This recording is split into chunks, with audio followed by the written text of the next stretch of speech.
Well, hello and good morning. The UK's first ever red extreme heat warning has come into force with temperatures possibly topping 40 degrees Celsius today or tomorrow. That's going to break the record for the country's hottest ever day.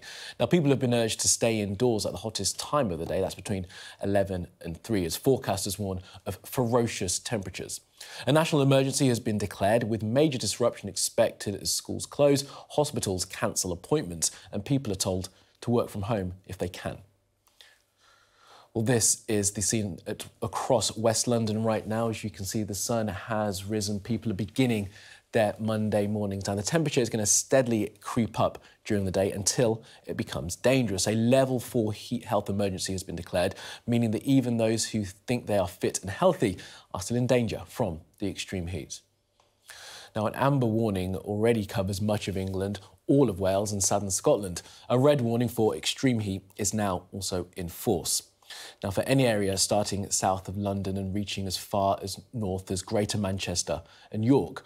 Some trains have been cancelled as temperatures soar, with Network Rail saying in serious cases railway tracks could buckle in the heat and speed restrictions are going to have to be in place.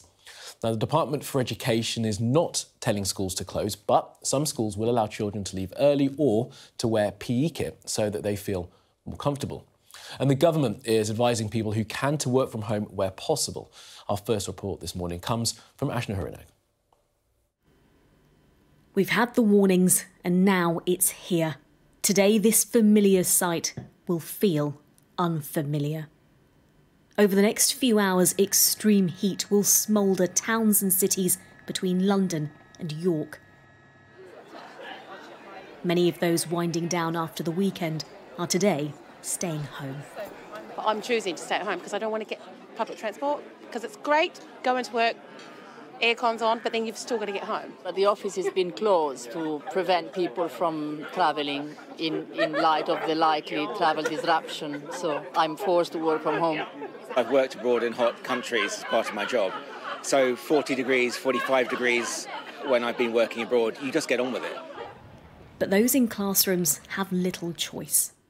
In some of the schools, it'll mean closing some of the rooms. In some of the schools, it might mean closing early today. It means all of us making sure that children have enough water, have protection against the sun, are wearing hats, are wearing loose clothing. We can't expect much learning to go on in this sort of heat, is the frank reality. Taking it easy is precisely what the NHS wants us to do. Hospitals will be pushed over the next 48 hours. Some 111 control rooms have drafted in extra staff and urged to only call in an emergency. Even then, expect a long wait. Today, of all days, is not the day to go outside. Network Rail have said that people should only travel if it's absolutely necessary, and for vulnerable people to not travel at all. By night, the risks for them continue. People will dehydrate, and the strain on people's breathing is much higher. Again, people who have breathing difficulties are much better sat up, and so the overnight heat will give people a little respite. People will get very little sleep in many cases. This is what the water networks will want to avoid: bottles being handed out to those finding themselves without in the middle of the most severe heat wave the country has ever seen. What happens in the skies today may look appealing, but in reality, it's extremely dangerous. Ashna Hurinag, Sky News. All right, let's cross over now to our correspondent Shingi Marike, who is in Reading for us. Shingi, I think you might have your thermometer there with you, and you're at the Lido there. Just tell us, temperature's probably not super hot now, and it looks pretty shady where you are, but it's going to get very warm today. Yes, Kamali, I do have a thermometer with me, and people here are here at Thames Lido for their early morning swims, enjoying the shade. And I have a pretty big one here, this, which has got the temperature at a slightly less stressful 25 degrees for now. That will obviously creep up over the course of the day. I think you're catching that here. Look at the mercury.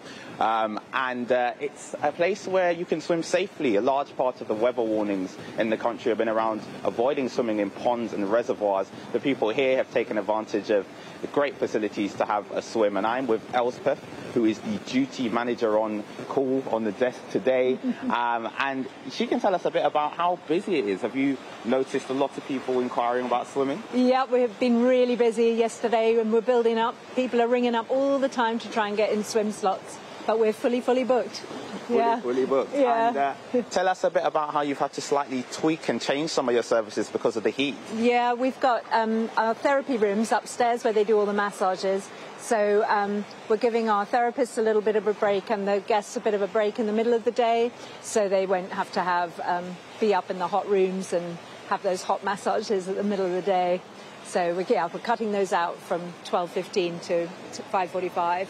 Thank you very, very much for that. Thanks. So it's busy here, but they've had to alter their services because simply too hot for a sauna at some points of the day.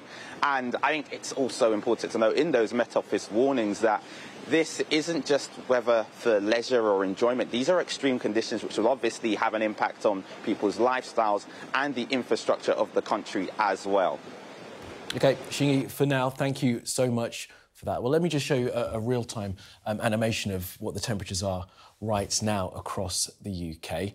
I believe we can bring them up for you now. There you go. We can see that in and around London, it's about 18 degrees. You can see it's a little warmer off to the west there, and also in the northeast, 20 degrees up in and around Yorkshire. As you can see in the top left of your screen, the hottest place in the UK right now is actually Kenley in Surrey, which is reading at 22 degrees Celsius. We're going to have, of course, those details for you all through the day. But let's just tell you how you can try and get through this really hot period. And the nights are perhaps most difficult as we try and get some rest now. Here are some tips on how you can stay as cool as possible.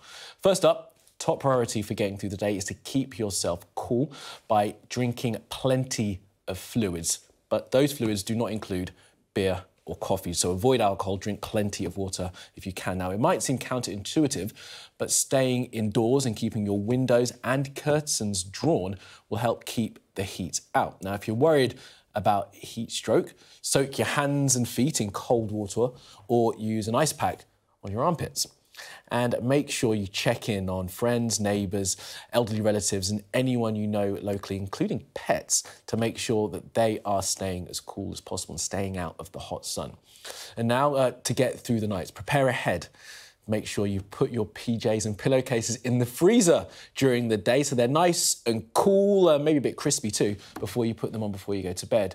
Dump your duvet and use cotton sheets instead, ideally one per person, as they'll absorb sweat and are more comfortable in the heat. And if your home has several floors, you can sleep downstairs too. Now use a fan to help your body regulate its internal temperature.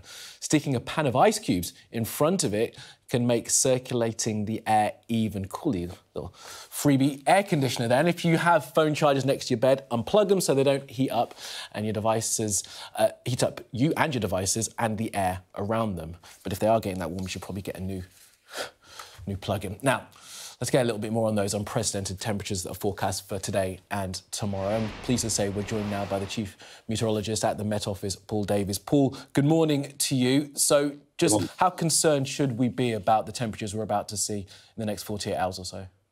Yes, thank you. Yes, I'm from the Met Office here at the Operations Centre. The heat wave is going to extend over 2 days. Today, there's a good chance we're going to break the UK record of 38.7. Tonight will be very oppressive. I mean, it's exceptionally difficult sleeping conditions. And tomorrow is the day where we are really concerned about. There's a good chance now of hitting 40 or 41 degrees Celsius. And with that, all the health risks that come with those higher temperatures. Now, I've just laid out some of the things that people can do to try and keep themselves cool. But do we need to be prepared, Paul, that this could be the way that summers are for the foreseeable? Right, yes. I mean, this is entirely consistent with climate change. You know, to get 40 degrees in the UK, we need that additional boost from human-induced climate. So in that context, yes, we are expecting that the sort of levels of extreme heat that we're going to expect tomorrow could be a regular occurrence by the end of the century. And the temperatures we're seeing over the next couple of days, Paul, I mean, we will have seen the stats showing how the temperatures were going to rise. Are scientists, meteorologists surprised at how quickly we've reached these 40-degree days? Well, I've been a meteorologist for about 30 years, and I've never seen the charts that I've seen today. And the speed at which we are seeing these exceptionally high temperatures is broadly in line with what we were saying. But to be honest, as a meteorologist, to see the brutality of the heat that we're expecting tomorrow is quite astounding. And it does worry me a lot, and my colleagues here in the Met Office, that this sort of unprecedented heat could be a regular occurrence by the end of the century. And what will that mean for our everyday lives, Paul? Well, we have to adapt and be resilient to the changes coming ahead of us. And also just the obvious things about trying to reduce the impact of climate change. You know, just consider some of the aspects of reducing your CO2. Here in the Met Office, we're moving towards a net zero policy.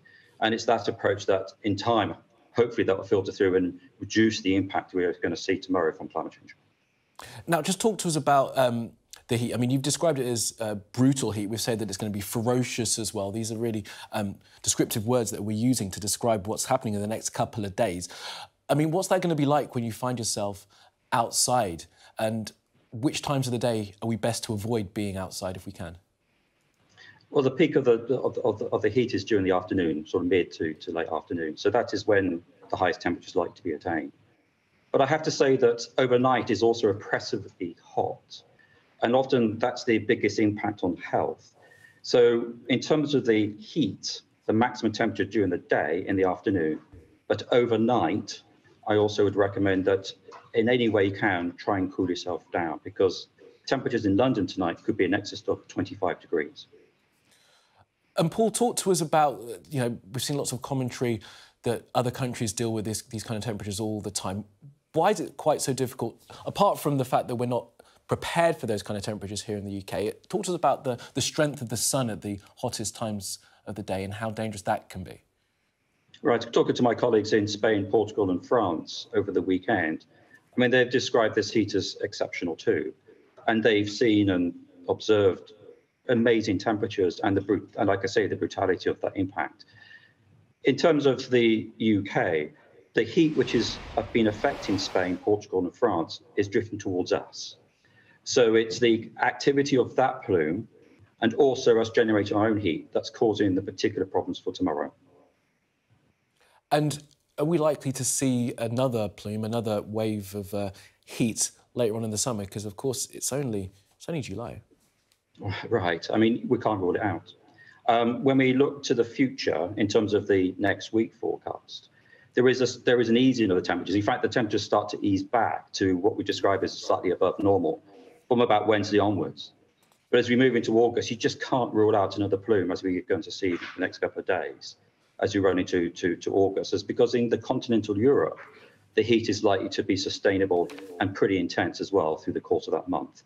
And that goes to the point about if you are travelling to the Mediterranean and you're travelling to the continent, it's worth keeping an eye on the forecast because the temperatures overseas are also equally very extreme and hot.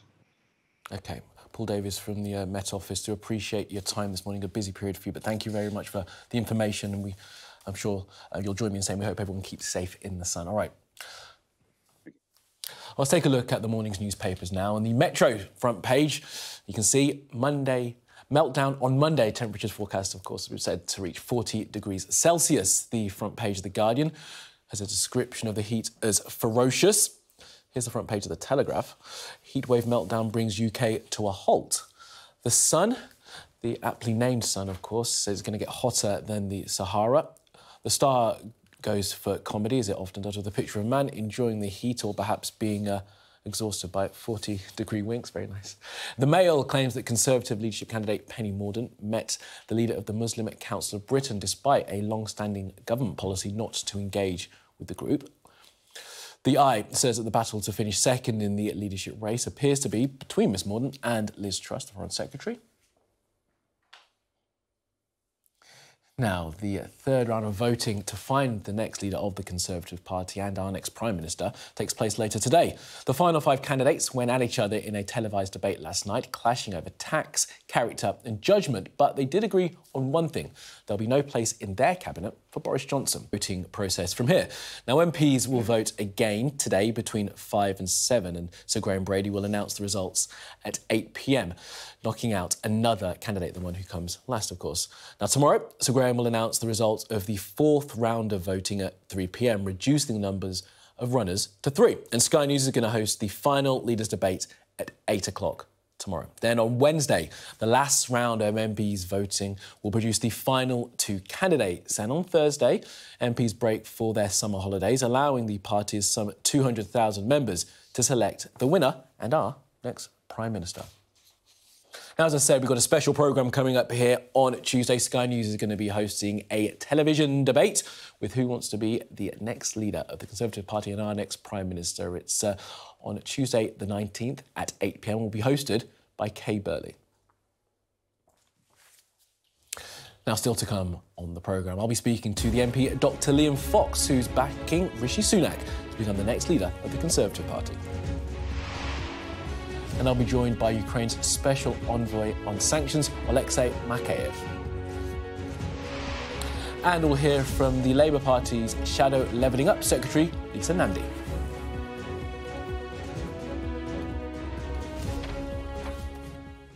Now, almost 400 police officers in Texas have been accused of failing to prioritise the safety of children over their own. A 77-page report into the shooting at Robb Elementary in May identified systemic failures among law enforcement. 21 people were killed at the school shooting. Damning police body cam footage shows the moment one officer was even scrolling on his phone while waiting for his superior to open a door to a classroom. Our US correspondent Martha Kellner reports. Shots fired! Get inside! Go, go, go! Shot in the head, laying on Dia Street. The one female shot in the head.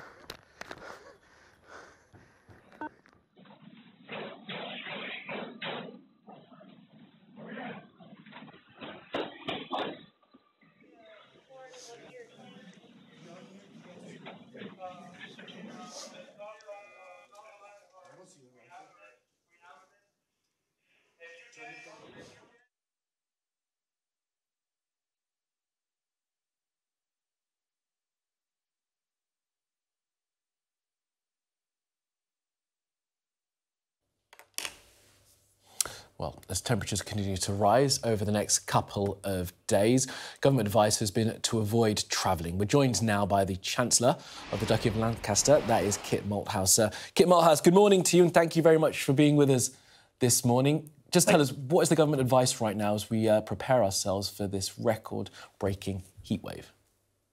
So our advice is broadly for people for themselves to be sensible, drink lots of water, stay in the shade. We've got a hot 48 hours coming, but also be very aware of those vulnerable groups who we think are most likely to succumb to the heat. So that's the very young, small infants, but particularly the elderly, often living alone, who may struggle in the heat and who I think would probably appreciate the neighbourly thing being done, which is for people to go and knock on their door and just check that they're okay and they have access to water. You know, many of us are used to travelling overseas for this kind of heat. We don't see it and haven't seen it before in this country. So we sort of broadly know what to do. And what we're asking people to do is just take it easy. In particular, there are going to be disruptions on the transport network. And so the transport operators have advised people to avoid travelling unless they have to. Obviously, if you're using public transport, you need to bear that in mind. But as I say, we've got a hot 48 hours coming, and we're asking people just to be prepared and look out for the vulnerable. Now, your colleague Dominic Raab was on with Sophie Ridge yesterday. I mean, I'm sure you will have seen it, Kit. I know you're an avid watcher of the political Sunday morning shows, and he said that we ought to enjoy the sunshine and be resilient enough. I mean, is that sensible advice? There it is, exactly what he said. We ought to enjoy the sunshine, and actually we ought to be resilient enough, though, through some of the pressures it will place. Do you think we should be enjoying the sunshine? Well, look, if you're lucky enough not to be working today and you're going to the beach, obviously I know you'll take lots of sun cream and water and an umbrella and all those kind of things and be sensible. But we need to recognise that there are some people who will not cope well in the heat. And what we want is for everybody to look out for them. Lots of people will go about their lives perfectly normally. So, for example, we have said that schools should stay open and kids should go to school. That very often they're safer in schools, and that kids need to learn, obviously, and schools can look after them and hydrate them and keep them nice and cool. But we just need to be sensible. We haven't seen this kind of heat before in the country. We need to learn from it and understand how we operate and adapt our behaviour so we all get through it safely. So with ferocious temperatures, you're still happy for people to go to the beach and hang out all day in the sun? Well, some people may wish to, obviously, and it'll be cooler at the coast than it is in the centre of the country, particularly in the Midlands and in London. But what we're saying to people is, look, they need to take responsibility themselves, recognise that this is a really ferocious heat that we haven't seen in this country before, and adapt their behaviour accordingly. Now, that will change from person to person. Very elderly people need to understand that it will be difficult for them in the heat. We all need to understand that, and we want to look out for them, right? And particularly small infants. But I think, lots of people understand, and we're just trying to alert people to the fact that this heat is coming for the next 48 hours, and they need to adapt their behaviour accordingly. I mean, we've known this forecast has been in place for a couple of weeks now. What mitigation has been put in place to make sure that schools can stay open, that hospital appointments can be kept, that the trains keep running? What's the government been doing in the lead up to this to make sure that we can kind of live our lives as much as possible? Well, obviously, as it became clear that the weather was going to produce this record heat, and there's a strong possibility that we'll hit the all-time record in the next 48 hours, we have been in close contact with all the public services to make sure that they are as ready as they can be. So guidance being issued for schools, for example, so they can keep children safe and hydrated, making sure that the health service is aware that it's coming and that they've got capacity stood up. We particularly look, for example, at the 999 service, making sure that the 2,400 extra staff we've got in there, that extra capacity, will be able to cope. So we're sort of getting everybody stood up and ready for the next 48 hours. And we just need to get through that, learn from it, and then wait for the cooler air to arrive on Wednesday. So for schools that think that they won't be able to deal with the temperatures and the heat that the kids are facing, do you think they should close? Well, we've said that schools should stay open, but that it is a decision for the local head teacher. Now, there are some schools where obviously the building or for other reasons, they may not feel that they're able to keep the kids nice and safe and cool and hydrated. And if that is so, then obviously it's a decision for the head teacher. But for the vast majority, we believe they should stay open. OK. You chaired a COBRA meeting over the weekend. Was the Prime Minister there? He wasn't, but it is my job to chair COBRA meetings, and I briefed him yesterday morning at about 8 o'clock personally. I mean, we've got a red extreme heat warning. Do you not think the Prime Minister should perhaps have been at that meeting? No, it's literally my job to chair COBRA. In my department, I have the Civil Contingency Secretariat, which is responsible for coordinating the response across the whole of government. That's what we've done in the two COBRA meetings that we've had. And as I say, I briefed the Prime Minister yesterday morning at 8 o'clock myself. Yeah, and where was he this weekend, Mr Mothouse? I don't know his exact whereabouts. I briefed him by... Oh, I can tell you. He was at Chequers having a party. Right, oh, yes, sorry, I did read that in the media, yes. There he is. So while the country was preparing for its worst heat wave in a generation, the Prime Minister was having a party at Chequers. Well, I have to tell you, having chaired COBRA on Saturday and then briefed the Prime Minister at 8 a.m. on Sunday, I did have some of my family around for lunch in my constituency on Sunday lunchtime as well. I know, but you're not Prime Minister, sir, are you? I mean, do you think that the Prime Minister's just kind of decided, he's going to be leaving the job pretty soon anyway, so there's no point in him paying attention and being part of these very important meetings? No, as I say, that's completely unfair. We communicated on the Saturday or Friday as well. And then, as I say, I briefed him at 8 o'clock on Sunday morning. So he's right across this. I think this is a very unfair characterisation of the media around this particular issue, right? It is my job to chair COBRA. It's my job to coordinate across government and then to be accountable to him, which is exactly what I did yesterday morning when I briefed him. I mean, you know the point I'm making, Ms Martins, don't you? It goes to leadership, doesn't it? And you would have thought that when we're facing something like this, the leader of the country would want to be in the meeting so he can perhaps lead our response. Well, look, the Prime Minister has to deal with lots of things on a daily basis. That's why he... Like organising parties at Chequers? That's why he appoints secretaries of state to deal with those issues. And as I say, we are now well coordinated. We're stood up. We're facing a difficult 48 hours possibly, and that we hope and expect that people understand that it's going to be very hot. They'll look out for the vulnerable and adapt their behaviour so we can all get through it as safely as possible. Just a final thought on this, Mr. Malthouse, before we move on to talking about the new leadership race. You said that we are prepared and we've sort of stood everyone up.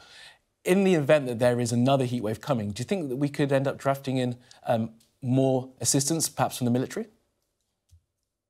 Well, I can't comment on that at the moment, but obviously we keep all our options open for where things may go. You know, we want to make sure that we learn from the next 48 hours about how we can adapt if it does occur again. But look, the weather is unpredictable. Let's hope it doesn't. OK, let's talk about the leadership race. You will have seen the debates Friday and last night. I mean, what do you make of the way that the candidates are going at each other? Well, to be honest with you, I mean, I think it's good to have a vigorous debate within any kind of political organisation. You know, our democracy and reaching the right answers for the future of our country requires this kind of challenge and battle of ideas. And so I was calling one another socialists. Well, you know, I mean, I generally adhere to the Reagan doctrine of not speaking ill of another conservative. I suppose some people might see being called a socialist an insult. I'm not sure that's true in the Labour Party, but there we are. But, you know, I guess it's a sign of a kind of vigorous battle of ideas. And we need to have that battle so that we can select the right leader with the right solutions and then unite behind that person. I mean, battle of ideas is one thing, but this is a very public tearing down of one another. And it's not just about ideas, isn't it? You could see that there were points last night when it got very personal, especially between Rishi Sunak and Liz Truss. I mean, what's that going to do to the party when it tries to come back together once this is all over? Well, look, I'm confident the Conservative Party, like any family that has its internal rows and discussions, sometimes in public, that eventually we will come back together again in a spirit of harmony and love and unite to win the general election. You know, it's important that people recognise that all political parties are kind of standing coalitions, and the Conservative Party is the same. And a vigorous exchange of ideas in what is a challenging time for the country should be expected when you're talking about such important issues and the leadership of a G7 nation. If it was just a sort of polite, you know, agreement and consensus across the board, there wouldn't be much point in having the competition at all. So with that in mind, then, who are you going to be backing, Mr. Malthouse? I haven't declared yet. There's still a long way to go. I know you haven't. That's why I'm asking you. Well, I'm going to be listening to the arguments over the next 24, 48 hours and voting accordingly. I mean, who do you think did well last night? Rishi Sunak? Well, I think they all did well in their own way. I'm sorry to hedge my bets, but as I say, I thought they all did well, and we'll have to see how the voting goes today. You know, in my own mind, I'm kind of keeping a running tally of the various arguments, and as I approach voting this afternoon, I'll be voting accordingly. OK. Kit Malthouse, do appreciate your time today. Thank you very much. Thanks a lot. Cheerio. All right, let's have a look at what the weather's going to have in store for the next couple of days. We told you we're going to be having a heat wave. 40 degrees expected tomorrow.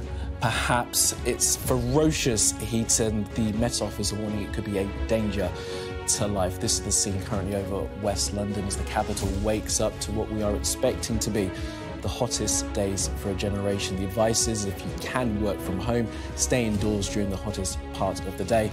And we'll have more on this, of course, throughout the day here on Sky News.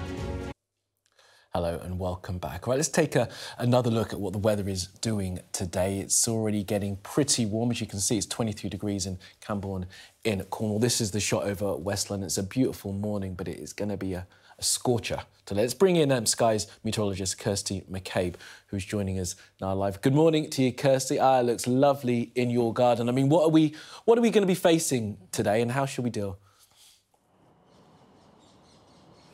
Good morning, Kamali. It's unprecedented, the amount of heat that's heading our way over the next couple of days. We can expect to be extremely hot, and it's not just located in one part of the UK. That heat is extending northwards, so for many of us, it's going to be quite a hot, uncomfortable couple of days. Initially, the air is quite dry. I can show you where the air is coming from. It's actually originating over North Africa, and there's been a little cut-off circulation in the upper level winds that's actually off the west coast of Portugal, and that's what's driven the hot air up towards the UK. if you look at the graphics, you can see just off the coast of Portugal, this circulation here, that's what's been driving the air northwards. So we've got southerly winds at the surface dragging this really hot, dry air all the way from North Africa. It's been extremely hot across Spain, France, Portugal, and now the UK is getting a blast of that heat. It will turn increasingly humid as the week goes on. Yeah, now, across yesterday, you can see the highest temperatures. Wales having its hottest day, 33 Celsius, and that was the UK's hottest day so far. But we are going to... Northern Ireland also had its hottest day, incidentally, but we are going to see much higher temperatures today. Their confidence is growing in us breaking the UK record, which is currently 38.7 Celsius, and growing again that we're going to break that 40 Celsius barrier. We've never had it in the UK. We could even see 41, that's 106 Fahrenheit tomorrow. Tuesday's likely to be the peak of the heat before temperatures dip as we go through the rest of the week. So 39 quite likely today. We're looking at quite high odds, in fact, over the next couple of days. It's a greater than 95% chance we are going to break that UK record. And on Tuesday, it's a 70% chance we'll get over 40 degrees. So it's more likely than not going to happen. And then a real drop in temperatures Wednesday, Thursday, Friday, although still quite high, but a real drop in temperatures. But at that point, the humidity is going to come into play, and I think it's going to feel quite uncomfortable. And it's really quite uncomfortable at night as well. We're talking about something called tropical nights, where temperatures don't drop below 20 degrees. Let's take a look at the forecast in more detail. Warm memories wherever you go. The weather, sponsored by Qatar Airways.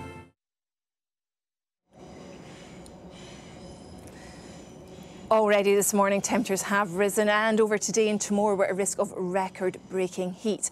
We've already seen temperatures haven't dropped below 20 degrees overnight across parts of Yorkshire, parts of the southeast as well. So this morning it is a very mild start to the day and soon rising in that sunshine. It's very strong sunshine as well at this time of year, so of course UV levels very high as well. We've got a Met Office extreme heat warning across much of the UK, so that amber warning extending northwards even as far as southern Scotland, and that red area, that's where we could see the extremely hot conditions. More details through the morning.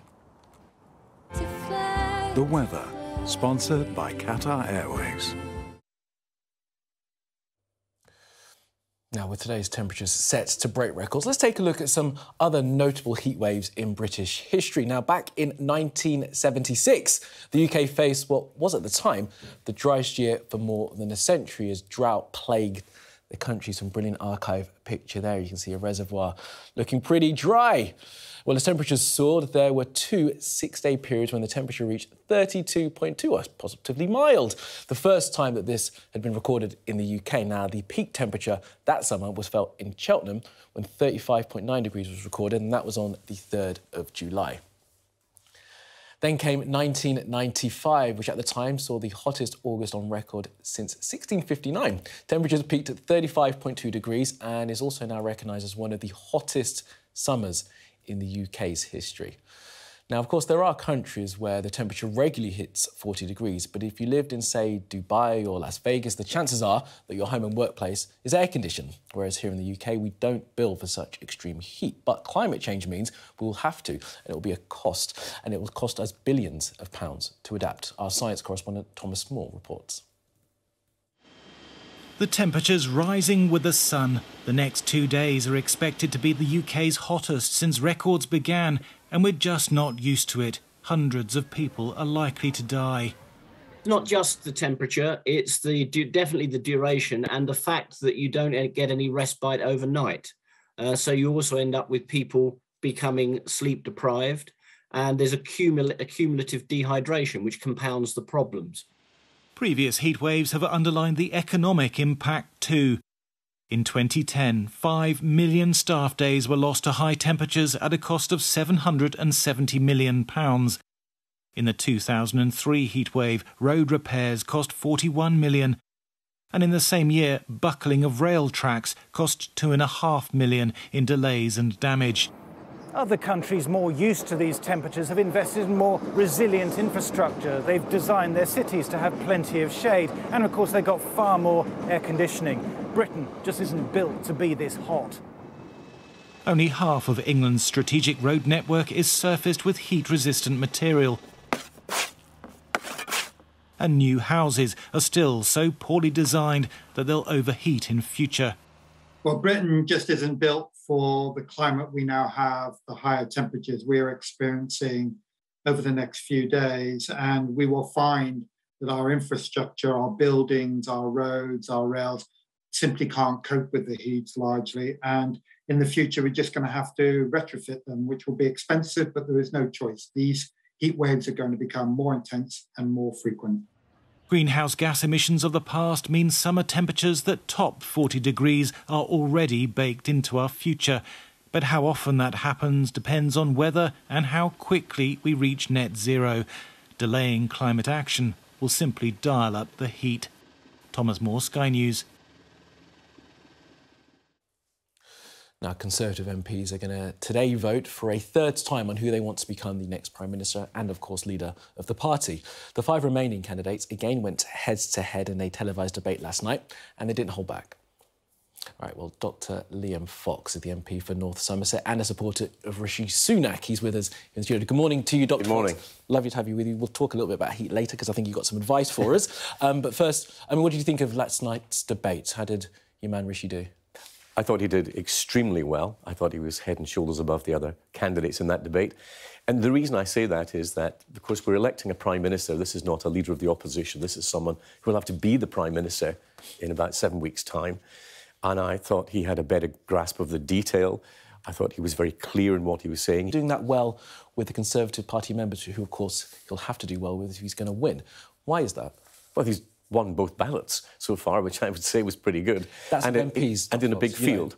A big field, and we'll see amongst the members when the members get to choose. The members don't know who the 2 candidates are yet going to be. But I think that what was very interesting about the debate was one point that Rishi Sunak said, which was, if the Conservative Party is not the party of sound money, then what is it about? And I think that lies in a lot of this debate. Now, the one thing that's very clear is that all the candidates want to cut tax.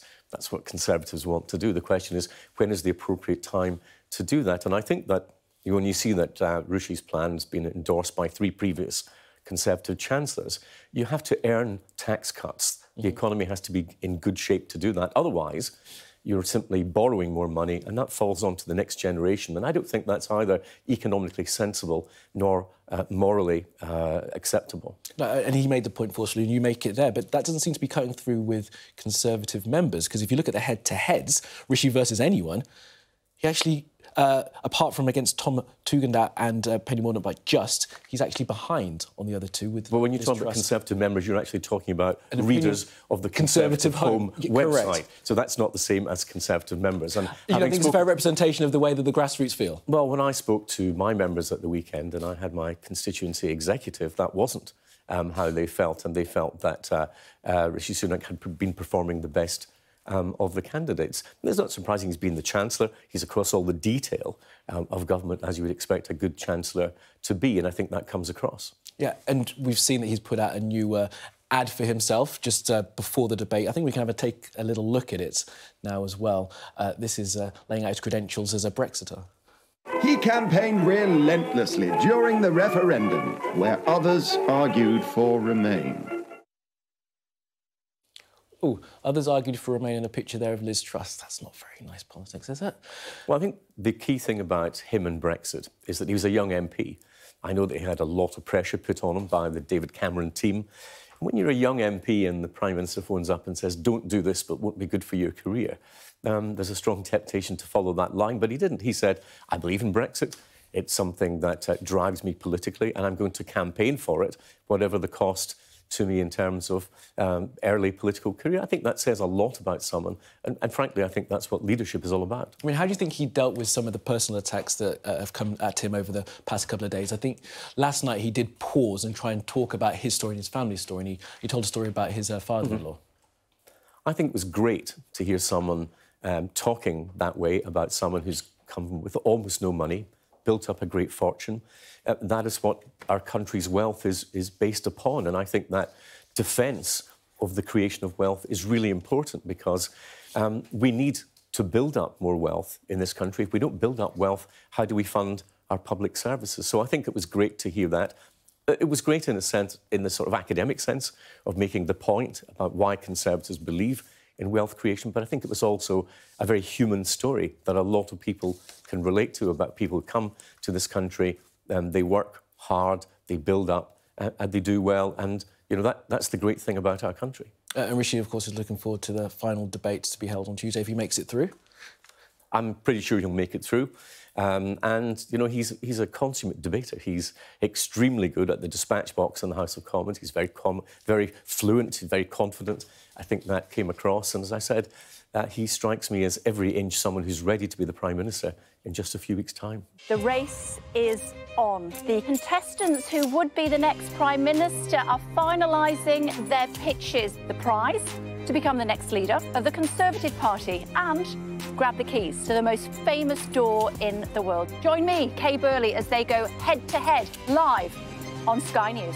That's the battle for number 10, live on Tuesday night at 8 on Sky News, on our app, online and our social media channels. Well, joining us now is our political correspondent, Tamara Cohen. Good morning to you, Tamara. So let's pick up on the interviews we've had so far. Let's do Dr Fox first, just standing fully behind Rishi Sunak, saying that he thought he did really, really well in the debate. I mean, is that your opinion as well? Well, look, did the debate change anything last night? It was certainly a bit nastier than we've seen before. The vicious attacks, particularly between Rishi Sunak and Liz Truss on the economy. It's a really, really serious divide now, and it's hard really to imagine those two serving in a future cabinet together. Penny Mordaunt tried to kind of rise above the fray a bit, but then she was questioned on what her own economic policy is, with the accusation that she's failed to set one out. So we're now getting to the later voting rounds. MPs will vote again tonight and we'll get a result at 8 o'clock to see who's the next person to go out of the race. So we do expect that will probably be Tom Tugendhat, who got the fewest votes last time. And we'll also see where Suella Braverman's backers, she got 27 votes. Liz Truss will want all those votes, where they end up going. You certainly will. OK, Tamara, for now, thank you so much for that. Now, the European Union is set to announce further sanctions against Russia later today, including more restrictions on the import of gold and further sanctions on individual oligarchs. Now, it comes after Ukraine's President Volodymyr Zelensky sacked the head of the country's domestic security services over accusations of treason. Well, joining us now is the Special Envoy on Sanctions at Ukraine's Ministry of Foreign Affairs. That's Alexei Makhayev. Alexei Makhayev, thank you very much for being with us this morning. So we're going to get those new sanctions coming. We'll talk about that in a moment. But just tell us, why has President Zelensky felt the need to sack one of his closest partners within the government? Well, President explained it yesterday in the address, television address he does every evening. And he explained that there are a number of people in the security services of Ukraine who might work for Russia, and this is what counterintelligence does, to look for Russian agents and to find them and to expel them. I mean, is this the only one, or do you expect there to be more of these kind of people? Well, this is about to investigate, and in no way those two people are accused in treason. No, this is not correct. But what is important is that we get rid of the Soviet past and of the Russian agents all over the country who is now fighting a war against Russia. Now, as I said, the EU are going to table another set of sanctions today. From what you understand will be in them, are they going far enough? We are happy that Sanctions Coalition and the European Union increase the pressure on Russia. But of course, I would never say it is enough, because sanctions is what essentially help us in winning this war. And weapon is the most important thing. And we appreciate very much what the UK's government did for Ukraine, and all the partners of the Sanctions Coalition did in providing Ukraine with weapon and increasing sanctions pressure on Russia. Now, one thing that we don't think is going to be in the sanctions package is an oil price cap on Russian oil. Do you think that should be something that is in, if not this sanctions package, but certainly future ones? Of course, and get rid of the Russian dependence of the Russian energy is very important for the whole Western coalition. But look, practically every day, European Union has been paying over 700 million euro every day to Russians. And that made possible to Russians that they continue shooting us with their cruise missiles. Just imagine, 145 days of war, and they shot 3,000 cruise missiles over Ukrainian territory, hitting civilian infrastructure, schools, and kindergartens and hospitals. So getting rid of that dependence, stop paying to Russians so Russians cannot produce weapons anymore that killing my country and my compatriots. Now, Alexei, over the weekend, there was some reporting from Russia that the threat of doomsday if Ukraine were to try and take back Crimea, and you'll know that a week or so ago, some 1 million men were said to be putting under arms to try and counterattack by the Ukrainians. I mean, what's been the response, first of all, to that kind of language coming from Russia? Russia has been lying on an industrial scale since the beginning of the Russian war against Ukraine in 2014. And if we negotiate with Russia, if we deal with Russia, we must deal from a position of strength. And this is exactly what UK, US, and European Union needs to show to Russians. Do not bend, do not try to agree with the bully, negotiate with Russia from a position of strength, show strength and show leadership in supporting Ukraine. This is a war which will be won by Ukraine and the whole democratic coalition, and we need to win this war. Certainly do. OK, Alexei Makiev, Special Envoy on Sanctions from Ukraine. Do appreciate your time this morning. Thank you very much for being with us. Thank you. All right, on to something completely different. And the US pop star Jennifer Lopez has married the actor Ben Affleck in Vegas 3 months after confirming their engagement in 18 years, bloody hell, after cancelling their first wedding.